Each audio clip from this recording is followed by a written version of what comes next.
Okay, hey YouTube, BG here.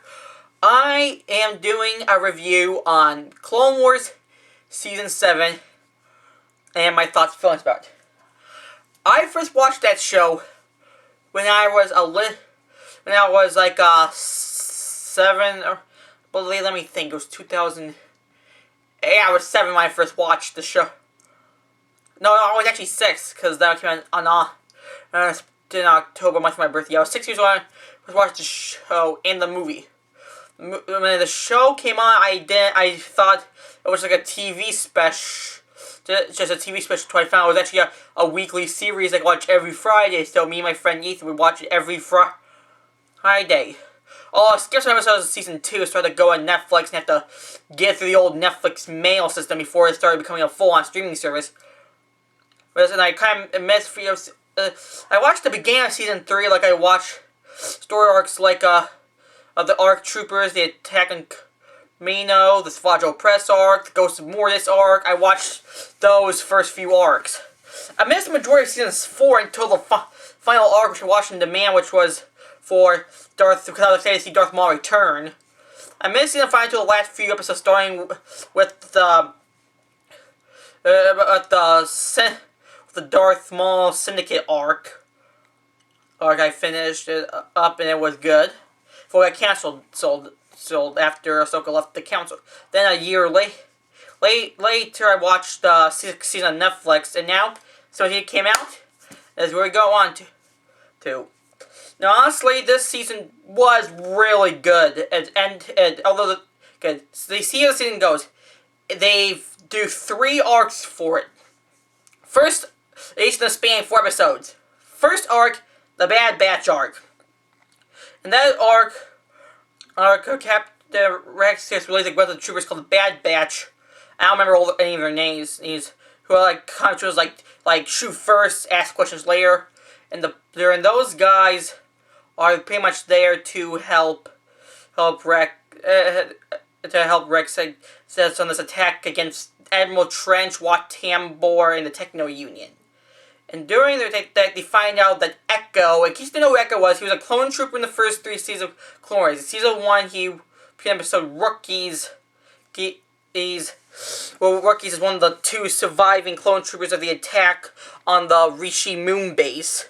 Then he appeared in season 3 in the episode's ARC Troopers, and the episode they attacked the Kamino base, I don't remember the name of it.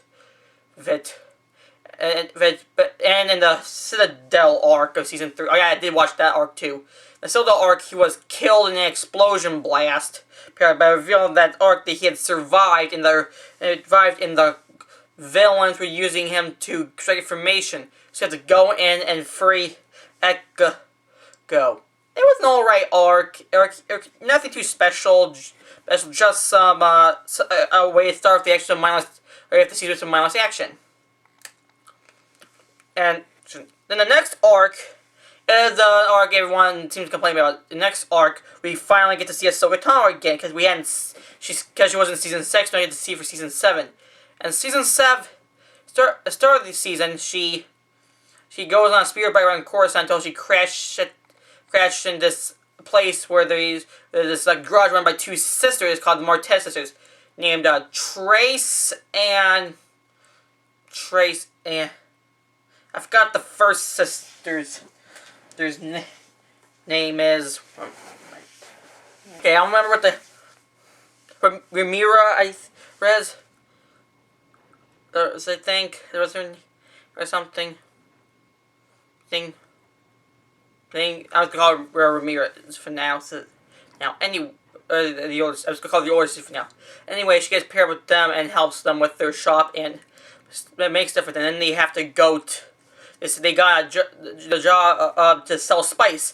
When they're going to sell the spice, they find out that the head of the place that's selling the spice is called as the Pike Syndicate, which was first shown in season 5 as a crime gang. Later, Lone Pike was killed off in season 6 by Count Dooku. But during the argument between Ahsoka and the older sister, the younger Trace dumps the load during the argument. So when they get to the plant, and they try to talk their way out of it, but it doesn't end well. They all end up in prison. And the next episode that get president is pretty much the filler episode of them trying to break out and they get put back in. And Ahsoka finds the Martez sisters don't like the Jedi because apparently during the Holocron Heist Season 1 finale, when they were freeing Zero the Hutt, apparently something happened during that killed their parents, so they're not really fans of Jedi, which makes Ahsoka skeptical, revealing her identity. As she's trying to escape, she finds out the Pikes are working for Darth Maul, of all people, so that means they still have their connections, their ties with them. Yeah, meanwhile, during the whole thing, they're being watched by the Night Owls from the Death Watch, wanting revenge on Maul for killing Pre Vizsla and overriding their plan of takeover of Mandalore.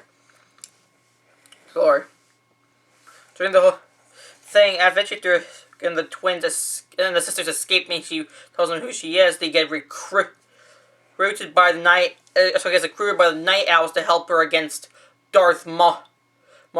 Now, what the this story arc? It's kind of dull, pointless. It's not really the best story arc, so I can't say it was the best. It should have done I guess we should have given more development to Ahsoka a little bit. But still, it could have been better. Now for the Siege of Mandalore arc, so it turned out the Night Owls made the Republic to help, so Ahsoka gets to see Anakin Obi-Wan again. And this is supposed to time with some stuff from Star Wars Rebels. Because in Rebels, Ahsoka said that the last time she saw Anakin Skywalker was when he was off to save the Chancellor. Which kind of contradicted because last time she saw her initially was when she left the Jedi Order. Which is... So that episode is just a retcon on that it was true as she said. And another thing with Captain Rex says she served with Ahsoka from the Battle of Christophsis in the Clone Wars movie to the Siege of Mandalore in this season. And this is considered to be the best arc of the entire series. The series. And then you have the touching moment with Anakin where he gives Ahsoka new lightsabers and show the Rex and the other clones ready to serve her again. Well, Anakin goes off to save the Chancellor, starting off Revenge of the Sith. And then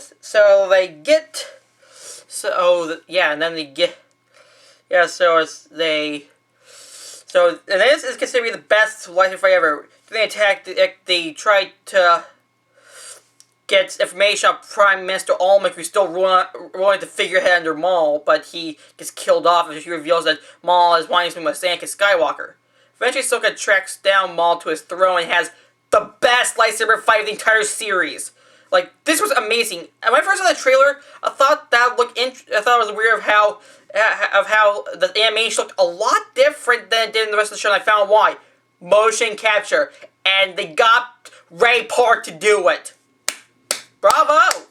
Bravo! Ray Park, that's a great choice. To get him back to do the motion capture with Darth Maul. And he's in his 40s and he still got it. That was great to get him back, and the fight scene was excellent. Then he also gets some tie-ins to Revenge of the Sith here. One of the tie-ins is that Obi-Wan tells Ahsoka about Anakin spying on the Chancellor, how he has to go to Utapau to go fight Grievous. Then when Ahsoka catches up in the hologram meeting between Obi-Wan and Ki-Adi-Mundi and Sakura, she asks more details what is going on, and they tell her it's not her business because she's not a Jedi anymore. Yeah, dumb maze. And then the last two episodes considered to be the best of the show. After they kidnap Maul, Ahsoka is sitting in the command bridge before she hears the tussle between Anakin, Mace, and Palpatine and Coruscant. That's the dark side. That made then outside, Rex gets the Order 66. When Ahsoka comes to realize what's going on, Rex drops his helmet. That scene, that made the arms of my hair tingle. Even mentioning that makes my hairs on my arm tingle. And Rex tries to fight right here, but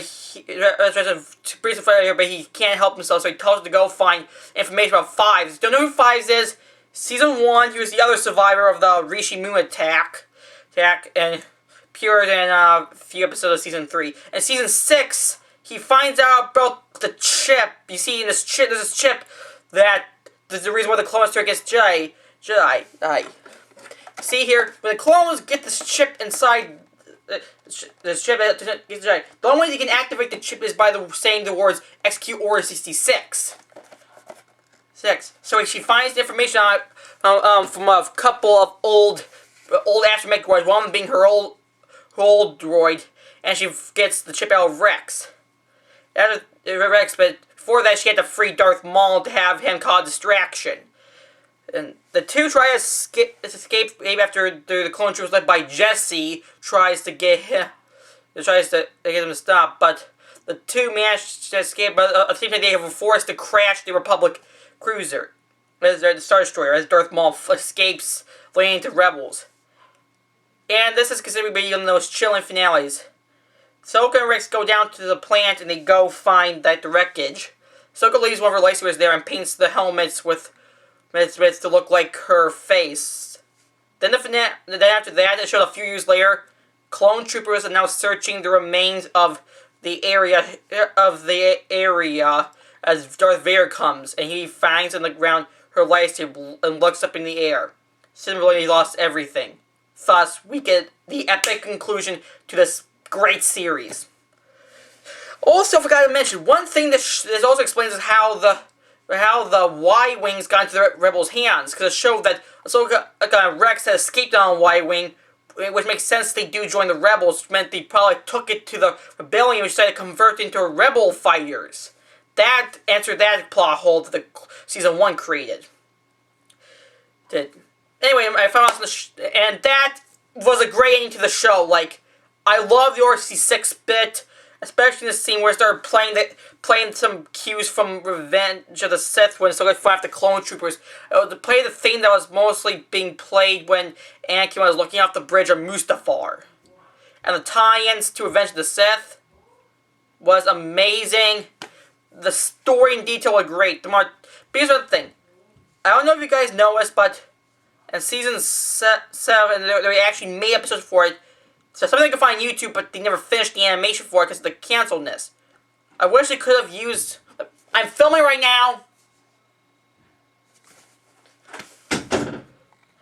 I wish they... I'm sorry about that. My brother tried getting to the room. That's why I cut there. Anyway,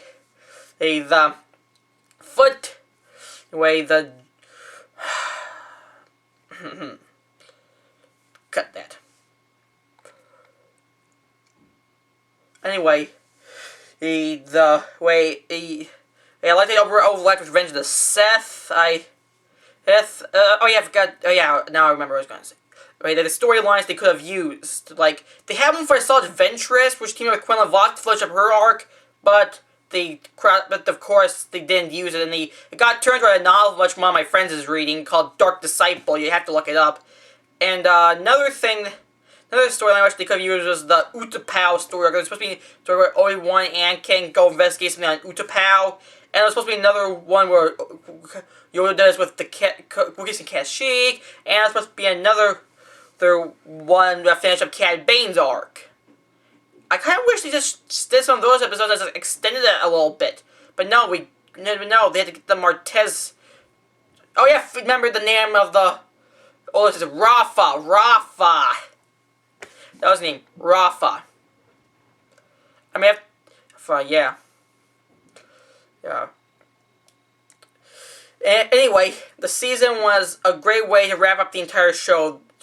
It was sad seeing one of my favorite shows end after all these years. I'm gonna miss the Clone Wars. I really am. And yes, there are other Star Wars shows, like we got Rebels, Resistance, and Mandalorian, although people hate Resistance.